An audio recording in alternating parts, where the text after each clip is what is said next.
Alright, so I'm usually not on here as much talking about my concert experience or narrating as much as I did before because there's really not that much to talk about.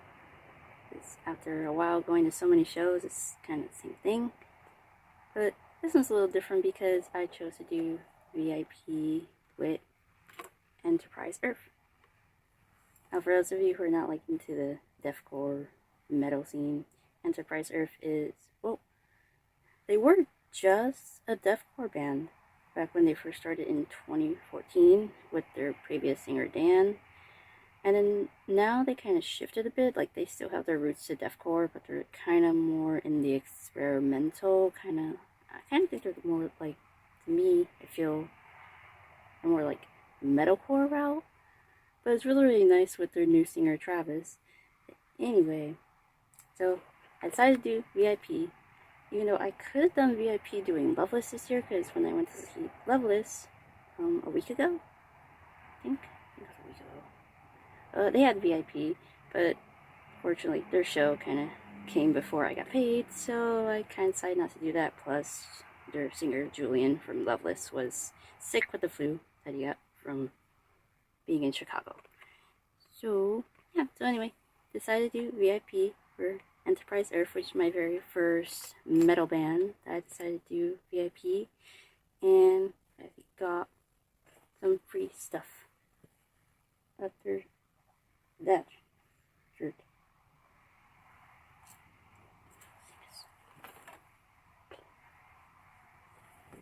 What's the shirt?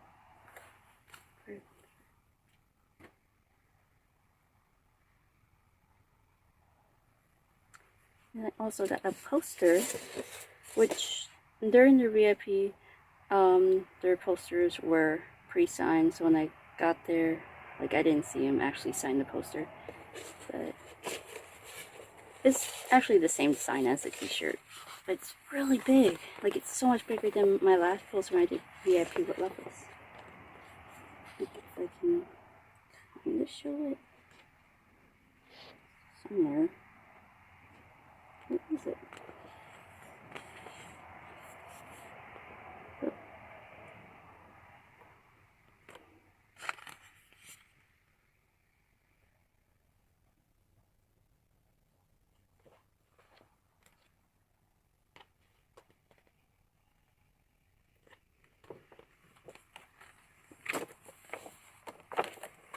And there was supposed to be a photo op with this VIP, but I guess they kind of forgot. And they kind of forgot about us because me and a couple other people, like, there were like 4 other people, very small VIP, but we were like standing out there for like 30 minutes or so, maybe 20 to 30 minutes, and we were like wondering, like, hey, they're gonna let us in for VIP, because, like, you know, we paid like $50 for this, and just sitting there just chilling, so we had to like remind somebody at the venue to tell us about the VIP. And so we did VIP. We actually played Jenga, and we were playing this giant Jenga. We actually did a Q&A, and before doing the Q&A, I had asked them if I can record the questions that I would like to ask them, and they allowed me to record some of the questions. But be warned, for one of their questions, they were talking about their European tour, and there was like an incident that happened, so the details to the story is quite graphic.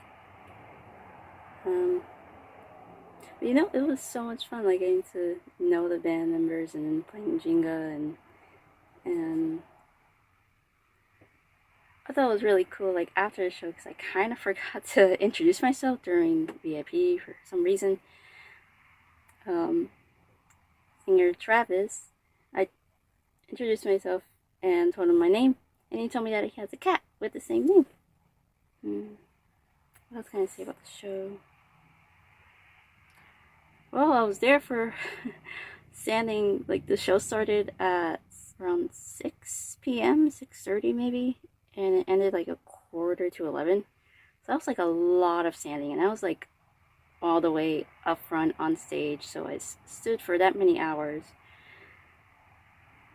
just to be there to record. And One thing I kind of realized with like mainly with the deathcore scene and black metal scene, um, you don't really hear much difference in the type of screaming or the type of vocal ranges. I mean, yeah, sure, each band has their different technique, but I mean, it's like there aren't any clean vocals. Everything with every band that I've seen, every metal show is just scream all the way through. And after a while, it's just I kind of zone out. It's, I do like a different variety in music when it comes to screaming. Like, I'm pretty picky, you can say, because I can't really just be like, oh, this band screams and I like it. Like, no, there has to be something that I really enjoy about it, which is why I like Enterprise Earth, because not only can Travis do really well with his highs and lows and can really change them in an instant, but his clean vocals are really good too. And I don't know, a lot of people don't really like their new albums with Travis being the new singer. Like, but I actually personally like it. Like when I had listened to their first EP with Dan, and I listened to the song "The Truman Show," which is pretty much, I wonder if that's inspired by the movie with Jim Carrey. I don't know, but I listened to that, and then I listened to their new album, which is what their tour is based off of, and I like them both. But like I said, I really like the clean vocals and the screams, and I just like the different instrumental experiments that they're trying to do with their new sound. What else can I say?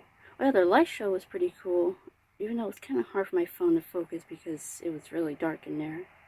But other than that, yeah, I don't know. I really enjoyed this VIP, and for me, it was actually really worth it, especially since it's just always something different with every band that you get to meet.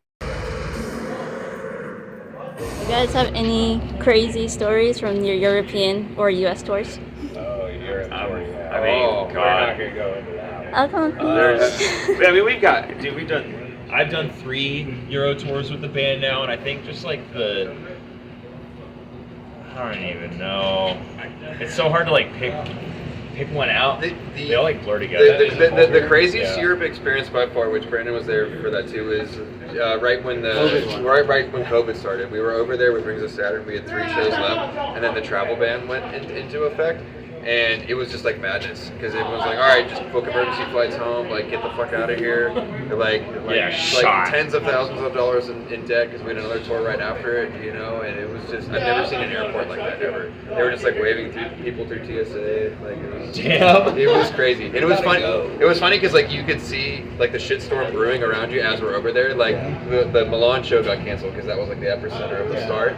And then in Austria, they're like, we're not showing. It was literally the last show. Right? And then we played Vienna, and it was literally the last show before they started banning shows, like for that. And we're like, it was like running from like this like monster that was like right behind you, and it was getting closer and closer, and then eventually it got us. But we were on the flight from Germany to England, and there was somebody like a few rows behind us coughing like nonstop. You could see everybody on the flight like. Like a zombie movie or something. Like no one knew what was happening back then, you know. So like, that's so funny. And then we had booked on the flight home. I booked a like DIY tour, like routing us from Florida back to, and we had to cancel it because they were like, this is not going to be good, you know. Like everything was just a mess. And yeah, bad time. I think Coda actually witnessed this with me. The like wildest Euro thing that I like saw happen was we were playing in Berlin. It was when we were on tour. It was Fit for an Autopsy, us, Ingested, Great American Ghost, and Sentinels. So Great American Ghost is playing. They were like 2 songs in, and this kid got like smashed in the face during their song, and his eye popped out of his socket, and like busted his like orbital whatever. And yeah, so we just watched this kid like bleed out on the floor. We had to carry him outside, and like every time something, actually, you know what? This is one of two. Every time something bad happens in Europe, all of a sudden nobody speaks English, and it's just like, great, everybody speaks German. Cool. Yeah, we're like, okay, like this kid needs fucking help. And so my coffee, they all speak English. Yeah, exactly. So we finally get him outside, and he was laying on the steps of the venue, and we were waiting for an ambulance to show up. And there was just a pool of blood coming from his head, like running down the stairs. And it was. Cops were there. They were trying to press charges on. Yeah, they were trying to arrest the kid who was like moshing and shit. It was super fucking bad. And then when we were on tour, the kid survived, by the way. He That's did. the end of the story. Yeah, he was fine. It They sucked. put his eye back in his head. It was, yeah, that was like one of the wildest things I've ever seen. I was like, damn, that's an eyeball, not inside of eyelids. That's crazy.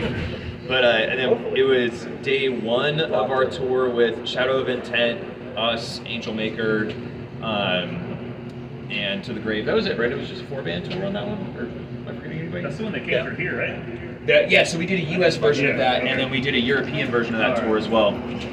But To the Grave's old guitar player Luke. Second. It was. Was it Day 2 of Clone. Oh yeah, because we started somewhere else. The beginning. So, yeah, day 2 of the fucking tour, and the guitar player's playing it on like side stage watching their set, and then he just like fell over, and I thought he like tripped on a cable or something, but his knee had popped out of socket, and so he was like, you could hear him like screaming in pain while the band was still playing, because they didn't know what was going on yet. They were like waiting for him to get up or something, and so I like run over there, and he's like 6 foot, he's like well over 6'5", He's a big man. big He was fucking the biggest dude. guy on that tour. So I run over there and I'm like trying to help him, and he's like, my fucking knee. So I had to like sit there and hold his kneecap in the side of his leg. And same thing, like all of a sudden nobody speaks English, and we're like, we need an ambulance. Like, what? Like, okay, you guys know how to like buy merch from me at the table, but you couldn't like, you can't get me like an ambulance when you're there. And then the ambulance finally showed up, and I was trying to tell the paramedics not to lift him up by his legs to get him on the stretcher because his knee was gonna pop back in. But I could feel it like clicking in his leg the whole time I'm holding it, and it would just like move a lot. It was really gross. And then they picked him up by his feet, and I watched his kneecap like pop right back into the top. It was brutal. Slow and steady. So, I know. yeah, it was wild. So those are our European stories. Jeez. Go to enough shows and you'll see wild shit happen. Might be locked in, but the Jenga blocks are right. You're doubting me. First mistake. First mistake. Last mistake. No more mistakes. Travis, I have one other question. Sorry. So how you do your vocals, like do like your ranges like from highs to lows? How do you? Yeah, it's because I started. How do I put this in the question? How do you fluctuate? Like how are you able to go to the highs and lows in like such a short amount of time? Honestly, it's just from doing it for a long time. I've been doing vocals for like just the vocals for a band since I was like 15, but I've been doing it since I was like 13 years old. So it's been 14 years of me like practicing screaming, practicing singing, getting better at it.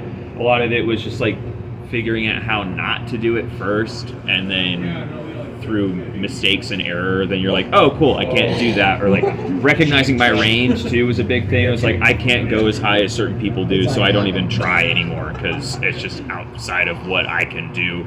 And that's half the like perk of being a vocalist, and one of the things you just have to accept is it's like, I sound like this, I sound like me, I don't sound like everybody else, so I just find my range and do that. But the jumps from like high to low and stuff, I don't really know much about technique, but as far as I can tell, I use kind of the same technique for everything.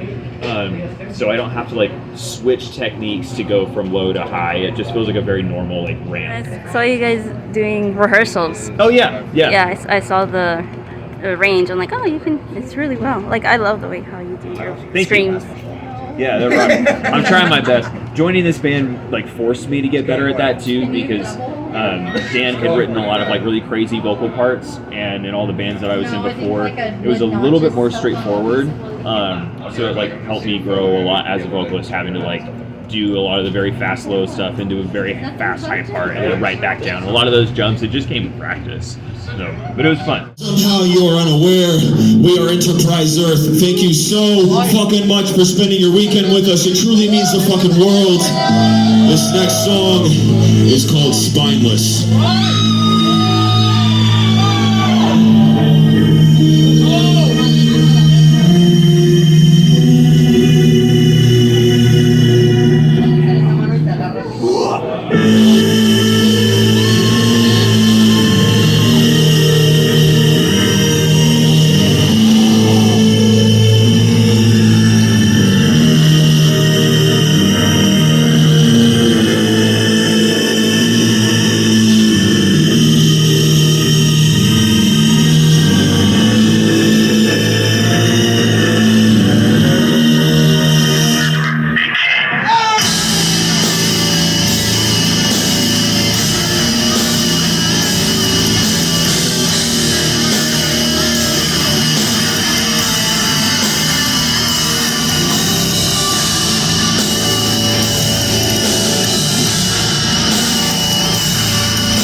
fuck you're made of, San Diego. No fucking pussy shit. This is for tracheotomy.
because of your love and curse.